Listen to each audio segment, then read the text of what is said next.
সুবর্ণচরে গণধর্ষণে স্ত্রী ধরিয়ে দিলেন স্বামীকে।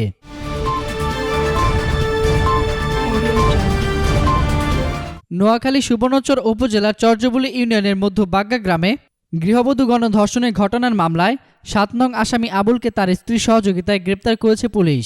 এই দিয়ে মামলার এজাহারভুক্ত ও ঘটনায় জড়িত থাকা মোট ৯ জনকে গ্রেপ্তার করেছে পুলিশ।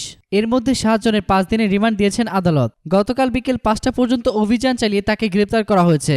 গ্রেপ্তারকৃত আবুল মধ্যবাগ্গা গ্রামের শেরমিয়ার ছেলে। চরজব্বর থানার পুলিশ পরিদর্শক ইব্রাহিম খলিল জানান, গতকাল বিকেল ৫টার দিকে চরজবুলি ইউনিয়নের আটকপালিয়া বাজার এলাকায় আবুলের স্ত্রী স্থানীয়দের সহযোগিতায় আবুলকে আটক করে পুলিশে সোপর্দ করেছে। উল্লেখ্য, গত ৩০ ডিসেম্বর ভোট কেন্দ্রে বাকবিতর্কের জের ধরে দরজা ভেঙে ভিকটিমের ঘরে প্রবেশ করে স্থানীয় সাবেক ইউপি সদস্য রুহুল আমিন বাহিনীর সদস্য স্বপন চৌধুরী, সোহেল, বেচু সহ ১০ জন।